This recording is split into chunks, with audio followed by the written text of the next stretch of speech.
On se retrouve dans la continuité de notre reportage pour les 24 heures de Spa organisé par la SPM et à bord de notre équipage de la NLS. On retrouve Mike Bastien qui va effectuer un total de 4 relais pour donc sur la totalité de ces 24 heures. Mike, en tant que pilote, comment ça se passe de ton côté? Quel est ton ressenti? Qu'est-ce que tu peux nous dire en tant que pilote? Eh ben écoute, oui, comme tu le dis, Forez, c'est déjà 3 relais pour ma part. Il me restera un 4e relais en fin d'épreuve normalement. Le départ de course, c'est très très bien passé. Notre pilote qui a fait le départ, Florian, a su bien gérer les épreuves, nager dans de bonnes eaux. Voilà, c'était chaud dans le raidillon. Il a vraiment assuré, il a conservé sa position. On partait 27e. La voiture était qualifiée. Mais parti un peu plus loin au final. On est parti 30 ou 31e. Si 31e, oui. C'est vrai, sur 65 participants. Et du coup, les premiers tours de course se sont très bien passés. On a pratiquement réussi à maintenir notre position. Et donc, le premier relais s'est très très bien passé. Les relais se sont enchaînés. J'ai pris mon premier relais. J'étais le 4e pilote, je crois, dans la liste. Ouais, 4 ou 5e. Ouais, sur le total de 6, ouais. Ça s'est super bien passé. J'ai eu le sec. C'était quand même la tombée du jour avec le début de la nuit qui arrivait. Mais voilà, j'ai eu un peu de chance. Je me rappelle de ton premier relais, tu parles de chance, mais t'as mis dedans, t'as fait un super premier relais, t'as réussi à faire une première heure sans erreur, t'as mis dedans, t'as fait des super chronos. Tu tournais, je dis on, mais tu tournais à globalement pas plus loin que 2-3, dans les 2 secondes, entre 2 secondes 20, 2 secondes 21, ce qui représentait un chrono de 2-3 secondes plus lent seulement que par rapport au top 3, au top 5, ce qui représente quand même des gros chronos. Voilà. Toi, qu'est-ce que tu peux nous dire? Quels sont je dirais peut-être pas les conseils que tu donnes, mais comment tu vois l'expérience? Quel est ton retour par rapport à cette expérience? Il faut réussir à rester régulier. C'est une épreuve d'endurance qui joue sur la durée. Enchaîner les tours qualifs, c'est pas toujours la bonne solution. La route est piégeuse. De te remettre dedans. Voilà, il faut conserver, comme je dis, une bonne régularité, garder le rythme dans la voiture pour garder les pneus à température, gérer le trafic. Et voilà, il faut rester serein. C'est sur 24 heures. C'est de la gestion aussi. C'est sûr que devant le rythme, il est très très soutenu. Beaucoup de pilotes exceptionnels. Ça va un plateau très très relevé. À mon simple niveau, moi, je cherche la régularité, à être, conserver la position de la voiture. Et donc, j'ai eu un relais sans encombre et j'ai pu laisser le relais ensuite pour le pilote suivant, c'était le départ de la nuit, avec les températures qui ont commencé à descendre. Il a fallu relever les pressions de pneus, etc. à chaque changement. Parce que comme ça peut se passer en vrai, en fait, on se rend compte qu'il y a forcément une différence entre le sec, le mouillé, j'en parle pas, le jour, la nuit, où les conditions sont pas les mêmes, parce qu'on joue avec les températures des pneus, on joue avec la pression des pneus, on doit jouer en fonction de la température de la piste, donc forcément les conditions qui évoluent constamment. Voilà, il faut jouer avec tous les paramètres. On a des fois le soleil rasant, on peut avoir le soleil en plein visage, les points de repère peuvent changer, les points d'apex, il faut toujours essayer de les garder d'un coin de l'œil, on peut être ébloui. Donc c'est pas évident. Avec la tombée de la nuit, c'est pareil. Avec les phares, etc. Il faut peut-être prendre des fois d'autres repères. On se cale aussi des fois avec les pilotes qui sont devant, derrière. Il faut gérer les écarts. La gestion des drapeaux bleus. Voilà, la gestion des drapeaux bleus. Quand on a des pilotes très rapides qui nous rattrapent. On se rend compte qu'en fait c'est constamment de toute façon pendant toute l'épreuve. C'est une bataille, c'est une lutte parce on doit avoir les yeux à droite, à gauche, devant forcément, prendre les meilleures trajectoires, suivre ce qui se passe derrière avec les drapeaux bleus. Les drapeaux bleus, on le rappelle, c'est quand on doit laisser passer les pilotes qui nous prennent un tour d'avance. Exactement. Voilà, il faut être vigilant sur tous les détails, sur les trajectoires, sur la consommation de carburant, sur la gestion des réaccélérations, etc. Puis comme tu le dis, les autres pilotes très rapides qui font la course, éviter de les gêner, laisser souvent une place pour. Et des batailles propres.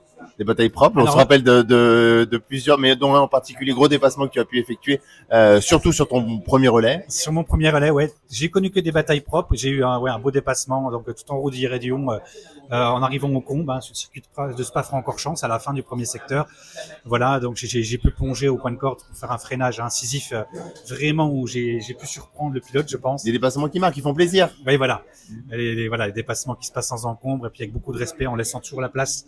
C'est vraiment important de conserver cette philosophie de faire la course ensemble, de respecter chaque concurrent. Les uns les autres. Exactement. Voilà.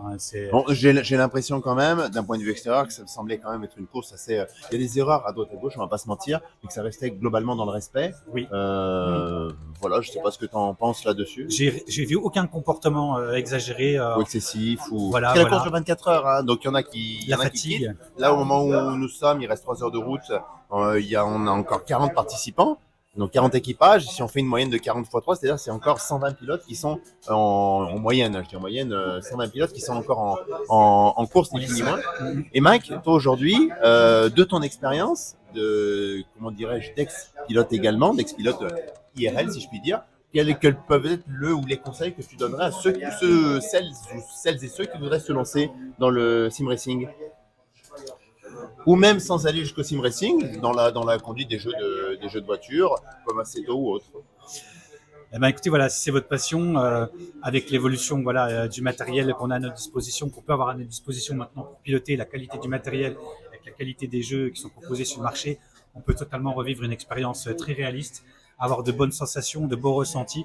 Si vraiment vous êtes passionné par la course automobile, même avec un petit budget restreint, on peut déjà, si on fait les Oui, bons parce que choix, c'est vrai, il y a un point qu'on n'a pas encore abordé. C'est vrai que là, enfin, ça se verra en image, on en parlera, on verra comment le montage sera effectué, mais on a quand même des conditions de conduite qui sont optimales pour aujourd'hui. Exceptionnelles, Oui. exceptionnelles ou presque, un environnement qui est exceptionnel.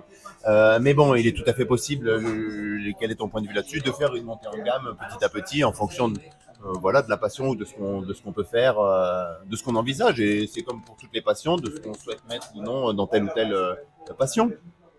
Tout à fait. Voilà, on peut pour découvrir la passion, voilà, il suffit d'un bon PC ou du Déjà. voilà, un bon PC ou d'une une console récente, voilà, oui. avec un petit volant, voilà, pour débuter. Oui, parce qu'aujourd'hui, je m'excuse sans vouloir te couper, Mhm. il y a une notion potentiellement de crossplay, Crossplay. qui peut se transmettre sur certains jeux. Voilà, mais vas-y, je te laisse continuer, Mike, pardon. Oui, j'étais sur le matériel et c'est pas forcément obligé de casser la tirelire pour pouvoir avoir quelque chose de très haut niveau pour pouvoir débuter. Il y a du matériel d'entrée de gamme qui permet de découvrir la discipline. Et plus que découvrir, Plus que découvrir, de faire voilà. et de voir quelque chose avec autre chose que la manette, tout simplement. Exactement, voilà, il y a des choses très simples, voilà, des volants à fixer sur son bureau, ou même des fois un petit siège avec voilà, un petit setup comme on dit, pour découvrir, pour se familiariser, découvrir si c'est une passion. Et voilà. oui, parce qu'on se rend compte avec Mike au final qu'on est parti en fait avec les mêmes bases, c'est-à-dire en fait tout simplement, on a fait comme beaucoup d'enfants des années 80-90, en fait du Micro Machine, du Gran Turismo, voilà des jeux beaucoup, on va pas se mentir, archi plus arcade, et puis en fait qui déboulent et qui débouchent en fait sur une simulation à la fin beaucoup plus poussée. Je pense que mon premier souvenir vidéoludique dans ce domaine, ça devait être F1 Pole Position. F1 Pole Position. Voilà, un jeu d'Atari. Sur Atari. C'était sur bande d'arcade. Un jeu qui a dû sortir en 80, dans 83 peut-être, 81, 83. Et Pole Position, le premier. Je pense que ça a été mon tout premier contact. Arcade. Arcade. Et puis un souvenir fort d'enfance quand j'ai découvert aussi en 86 le jeu Outrun de Sega. Outrun? Oui, t'as un énorme affect pour Outrun. Ouais, c'est vrai. Un énorme affect pour ce jeu. Et puis ensuite, j'ai vu l'arrivée des jeux sur micro, sur Atari ST, sur Amiga. Voilà, les premiers jeux, on en parlait ce matin, Grand Prix, enfin IndyCar, il y a des jeux Indianapolis 500, voilà, sur Amiga 500. Indy 500, exactement. Indy 500. Ensuite, il y a les premiers Grands Prix, les premiers F1 Circus au Continental Circus ou bien sur les Grands Prix de Geoff Grumman. Et ensuite, voilà, fin des années 90, début des années 2000, on a eu. Et puis, quand on commençait sur ces jeux-là, étant pilote ou pas pilote de toute façon, on jouait forcément au clavier ou à la manette. Voilà, on n'avait pas forcément des gros simulateurs dès le départ. Non. Les jeux 8 bits, 16 bits, voilà. Ah bah oui. On jouait avec l'Atari 2600, avec la toute petite manette. Le petit stick, oui. En incrustation, voilà. Et ensuite, comme tu dis, ouais. Ensuite, voilà, il y a la Master System, il y avait des petits jeux F1 World Grand Prix, des choses comme ça sur la Master System. Oui. Ensuite, voilà. C'était F1 sur F1 Grand Prix, je crois. F1 Grand Prix, World Grand Prix. World Grand Prix, c'était sur 64 PS1, un bon petit jeu de la 64. Ouais. T'as raison, c'est le Nintendo 64. Entre autres, qui est excellent d'ailleurs. Oui, je l'avais acheté à l'époque. On est fan. C'est la passion de la Formule 1 qui nous a rapprochés à la base l'un et l'autre. C'est ça, la Formule 1. Voilà, je regarde depuis que je suis tout petit. J'ai toujours été passionné. La Formule 1, j'ai toujours suivi, voilà, depuis les années 80 jusqu'à maintenant. Je suis un peu l'épopée. On lâche rien. Sûr, voilà, les jeux vidéo, Senna, Monaco Grand Prix sur Mega Drive. Voilà, Super Monaco GP. Super Monaco GP2, bien sûr. Le deuxième avec Senna, super jeu de l'époque. Sur la Super Nintendo, il y avait des jeux sympas. Il devait y avoir un Nigel Mansell, je crois. Mais sur Mega Drive aussi, à vérifier, mais ouais, bien sûr, Nigel Mansell, ouais. Ensuite, je passe les années. Un grand souvenir, ça a été Sega Rally, en bande d'arcade, et puis qu'on a pu retrouver sur la Saturn en 95 ou 96, une conversion excellente. Puis sur la Dreamcast. puis sur la Dreamcast qui était ressortie. Là, on avait une version en quelque sorte arcade. Oui, voilà, Arcade c'était de l'arcade. On avait Daytona USA aussi à la même période. Et puis ensuite, voilà, on arrive fin des années 90, début des années 2000. Et là, sur PC, on a commencé à avoir des jeux quand même assez aboutis. Je crois que j'en avais un qui s'appelait F1 Race, je crois, début des années 2000, où je jouais déjà avec avec Alonso en pilote. Voilà. Ensuite, il y a eu quoi? Il y a eu F1 Race sur les années 2000. Ensuite, il y a eu aussi fin des années 90 sur la PlayStation. Il y a les Formula One qui sont enchaînés les uns derrière les autres avec les commentaires épiques qu'on a connus. Exactement. Exactement. Voilà, qui sont restés presque des mêmes. Version TF1. Regardez, comme Jacques s'excite derrière. Est-ce que c'est pas la machine? Voilà, c'est là où on peut doubler. C'est là où on peut doubler. Et il y va, et il passe. Et il se touche. Quel con. Et il s'accroche. Et Oh merde, quel dommage. Et puis l'évolution des jeux vidéo qui a été Bien sûr. l'évolution des moteurs graphiques qui a été foudroyante. Jusqu'à il y a une petite dizaine d'années, parce que là par exemple on joue sur Assetto, un jeu qui est tout doucement à 10 ans, avec une bascule qui va s'effectuer naturellement vers d'autres jeux ou d'autres supports à terme. Assetto Corsa. Ensuite, il y a eu Assetto Corsa Competizione basé plus sur la GT3. GT3 et la GT4 aussi, il me semble. GT3. Peut-être. Oui. Et puis voilà, on arrive à la fin de vie d'Assetto Corsa. Et tout doucement, nous, avec la NLS, on va basculer sur le Mans. Le Mans Ultimate. Ouais, on a déjà basculé depuis le début d'année, fin d'année et début de cette année, là, 2026, où on organise un Open 2 fois par mois. Voilà, la NLS organise 2 courses par mois qui sont ouvertes à tous et toutes. Il y a un Discord, on peut s'inscrire. Ça passe par SimGrid. Voilà, pour rejoindre la mouvance. Voilà, pour rejoindre la mouvance, pour rejoindre le plateau, la grille des pilotes qui s'affrontent 2 fois par mois en Open. Et on organise aussi un championnat tous les ans. Mais je laisserai, pour tous ces détails, notre team manager nous parler de tout ça. Mike, très brièvement, ton ressenti par rapport à l'épreuve vécue pendant ces 24 heures? Déjà, voilà, c'est une première fois, la première fois que toute la team, presque toute la team se retrouve IRL, ouais. Voilà, qui se retrouve IRL. Donc c'est vraiment, on a un simulateur, un beau simulateur avec du beau matériel pour pouvoir s'exprimer pleinement sur la piste pour affronter tous les autres pilotes sur ce beau circuit, sur ce toboggan des Ardennes connu dans le monde entier, un des plus beaux circuits du monde. Mon ressenti, je suis très content parce que j'ai fait des beaux relais. L'ensemble des membres de l'équipe ont fait des très beaux relais. On a connu quelques petits déboires. Qui fait partie du jeu lors d'une course d'endurance. Bien sûr, la nuit, la pluie, c'est piégeux. Il y a des flaques d'eau, il y a eu des glissades, il y a eu des contacts. Alors pas de gros contacts avec d'autres pilotes, mais plus des contacts, des frottements, des choses comme ça, ou des pertes de contrôle dans le raidillon, qui nous a valu des réparations, des aérostands prolongés, des retours au stand, un ou deux drive-through. Alors drive-through, c'est une pénalité. On doit traverser les stands à faible vitesse. Ça peut arriver si jamais on sort trop des limites de la piste. Au bout de 3 ou 4, si on dépasse trop des limites de la piste, on a ce qu'on appelle les track limits. Enfin, qu'on a consommé 3, quand on arrive au 4e track limit, on a une pénalité de drive-through.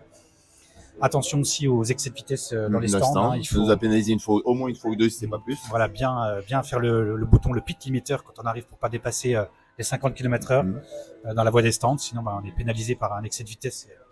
Contre la case départ, on peut repasser par les stands ou faire ce qu'on appelle un SG30. Ce qui coûte cher en termes de temps. Oui, ce qui est très pénalisant.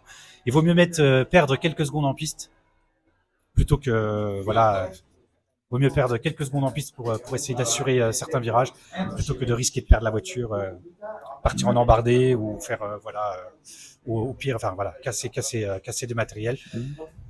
Chaque contact c'est un arrêt au stand avec du temps supplémentaire pour les réparations, donc c'est très très pénalisant. Donc en gros, si je résume très bien, c'est à refaire, on le referait 10 fois. C'est à refaire.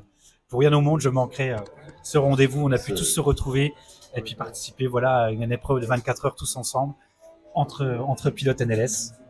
Voilà. Ça me fait super plaisir, Mike. On ait pu passer ces quelques instants ensemble. Merci beaucoup. Je te souhaite jusqu'à la fin de l'épreuve, bien sûr, que ça se passe le mieux possible. Voilà. Et puis, sans forcément trop viser, jouer et chasser le classement, il décide d'abord et avant tout de prendre du plaisir, de toute façon.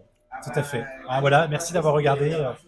Un peu ému, un peu impressionné. Il faut pas. Et puis voilà, vous avez eu la chance de pouvoir écouter Mike et puis on se retrouve tout de suite pour la continuité des événements. Voilà, et surtout n'hésitez pas, si jamais la passion, voilà, la course, le e-sport, le e-racing, ça vous intéresse, n'hésitez pas à vous lancer. Il y a plein de communautés qui sont ouvertes pour accueillir des pilotes de tout niveau. Et voilà, le principal, c'est de prendre du plaisir, partager des bons moments, Comme voilà, pour tout. entre amis, voilà, en virtuel, sur la piste, avec beaucoup de respect, voilà, de plaisir avant tout. Allez, on enchaîne. On reprend dans la continuité de notre événement pour les 24 heures de Spa organisées par la SPM et pour notre écurie engagée, en l'occurrence celle de la NLS. On a l'honneur de pouvoir écouter et s'entretenir avec Olivier, le team manager justement de la dite NLS. Olivier, je laisse te présenter brièvement par rapport à la NLS. Est-ce que tu peux nous dire par rapport à l'écurie? Bonjour à tous, merci déjà Johan de m'interviewer. Donc je suis Olivier Humann, je suis le fondateur donc, de la team NLS. Donc c'est aujourd'hui une association organisatrice et participative donc d'événements sim racing. Elle est née d'une passion commune, donc je suis le fondateur mais je ne suis pas le seul. Je me suis entouré donc de membres aussi passionnés que moi donc du sport mécanique, puisque j'ai pratiqué le sport automobile, je pratique encore également le karting dans la vie réelle. Et donc j'ai voulu continuer l'aventure en faisant partager cette passion à travers donc le sim racing, qui est aujourd'hui une discipline qui se développe de plus en plus. Et je me suis entouré donc de 5 membres, amis, voilà, qui sont devenus des amis avec le temps. Qui sont devenus des amis avec le temps, qui étaient copains, qui sont devenus amis avec le temps, et donc qui m'épaulent dans cette belle aventure. Dans cette Voilà. aventure. Voilà. Ouais. Donc aujourd'hui, comment ça se passe par rapport à la NLS? On a en fait tout simplement, si je résume bien, n'hésite pas à m'aiguiller, des Open, on va appeler des courses amicales si je puis dire, qui sont pour essayer de faire en sorte que tout le monde comprenne, qui sont organisées à droite et à gauche tout au long du fil de l'année. Et on a également des championnats. Et là, par exemple, c'est le cas, c'est la 6e et dernière manche d'un championnat organisé par la SPM, avec en l'occurrence ces 24 heures de Spa. Exactement. Donc on avait, ça fait une année qu'on a ce projet-là de faire une endurance tous ensemble, de faire un événement entre guillemets communautaire qui fédère donc nos pilotes de l'association, mais également des gens qui viennent nous voir sur place. Donc on a créé un lieu autour du sim racing donc chez mon père. On est actuellement donc chez mon père. Qui nous accueille. On le remercie encore une fois. Qui nous accueille pour l'événement, qui fait également partie donc de l'association NLS et qui est pilote dans l'association.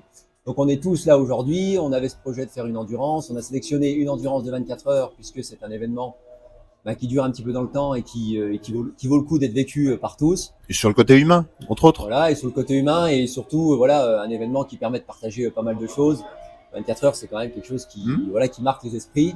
Et on a essayé de faire quelque chose de mixte en faisant une ambiance donc simulation, donc pièce de simulateur où on a exclusivement le simulateur de course.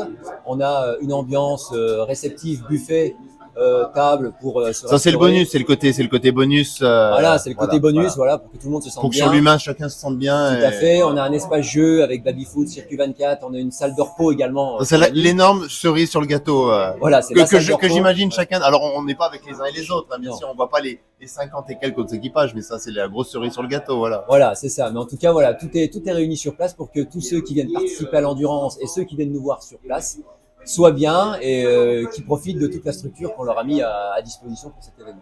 Donc on mettra de toute façon dans le descriptif de la vidéo également à travers quelques sous-titres que je mettrai pendant les interviews à droite et à gauche pendant la vidéo. Voilà, différents liens, en l'occurrence celui ou ceux de l'association, de la NLS. Et puis voilà, ça peut permettre à l'association, à l'écurie aussi, si je puis dire, de se faire de plus en plus connaître à travers divers événements. Et tant mieux. Bien sûr, et donc vous pouvez nous retrouver à travers différents réseaux sociaux. On a le noyau donc de l'organisation qui se passe sur Discord. C'est là où vous avez toutes les informations qu'on partage. Après, vous avez YouTube également. Vous avez toutes les rediffusions de nos courses qui sont organisées par la NLS. Et vous avez également donc la chaîne Twitch où là est plus dédiée aux live personnels que je fais sur les courses auxquelles je participe. Voilà. Au live personnel que tu effectues et puis où quasiment chacune des courses est retransmise aussi généralement par le ou les organisateurs, si je dis pas de bêtises, à confirmer. Voilà, oui, tout à fait. Alors nous, tous nos Open intégrales sont castés par un casteur officiel aujourd'hui donc qui s'appelle Annie, qui est un casteur français concernant le sim racing. Donc c'est lui notre casteur officiel depuis le début de l'aventure. Et du coup, on ne caste pas nos propres courses. On fait partager cette aventure-là donc à un casteur officiel, qui est maintenant un de mes amis.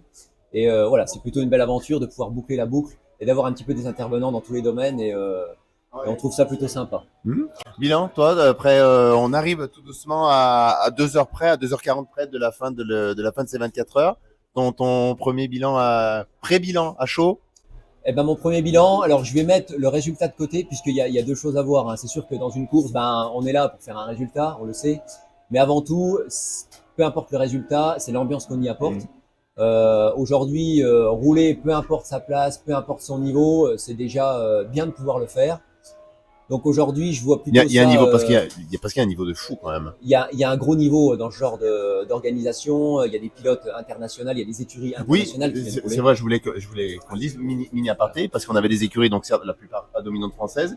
Il y avait de la Suisse, de la Belgique et Royaume-Uni, hein, si je dis pas de bêtises. Exactement. Il me semble qu'également il y avait une écurie italienne. Ok. Il me semble. Moi, je connais pas toute l'origine de toutes les écuries, mais voilà. Donc, ce qui apporte quand même, qui ouvre le champ à un niveau quand même. Oui. Devant, ça assez- roule vraiment très fort. Voilà, c'est pour ça. Donc pour rebondir, j'ai envie de dire que on est très satisfait de notre course parce qu'on se qualifie 30e En milieu de peloton. en milieu de peloton sur une grille de départ à 65 voitures. Donc ce qui est déjà extraordinaire au vu du niveau. Et la position va être tenue parce que malgré les quelques abandons, abandons ou disqualifications, ce genre de choses, on va se retrouver peut-être pas au milieu du peloton, mais on va se retrouver pareil aux alentours de la 30e place finale, ce qui reste, j'imagine, assez positif dans l'ensemble. Voilà, c'est ça exactement. Il y a à peu près 25 abandons sur la course. On est aux alentours de la 30e position à 2 heures de la fin de la course sur 40 voitures. On a eu bien entendu des déboires. On a un peu cassé la voiture, on a réparé. On a eu Il est réparé, dit perte de temps. réparation, perte de temps. On a eu des problèmes également avec la météo. On a eu des crevaisons. Il a fallu gérer les pneus, les départs de pluie, les arrêts de pluie. Bon voilà, on a essayé de gérer ça au mieux.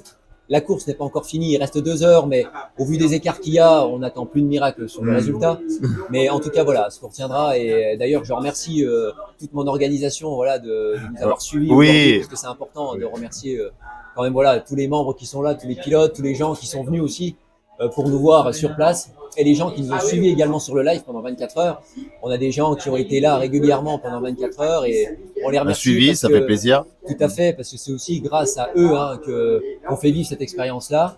Et voilà, et je trouve que c'est super. Et le bilan de la journée sera bien entendu Extrêmement ultra positif. Bon, moi je trouve que sur l'aspect, déjà la priorité pour moi c'est sur l'aspect humain, sur l'aventure humaine, c'était déjà excellent. Et en plus de ça, l'énergie et le dynamisme que chacun était capable de pouvoir apporter, ou la pierre à l'édifice que chacun était capable de pouvoir apporter par rapport à telle ou telle situation, ça je trouvais ça vraiment génial. Un qui pilote, qui se concentre sur son pilotage, et 1, 2, 3 qui sont à côté pour pouvoir épauler, aiguiller. Exactement. Alors ça a été aussi une stratégie qu'on avait définie au départ, c'est-à-dire qu'on avait dit dans l'endurance, il faut libérer au maximum le pilote des soucis environnants, c'est-à-dire paramétrage des futurs relais, donc les pressions de pneus, les changements de pneus, l'essence, les réparations.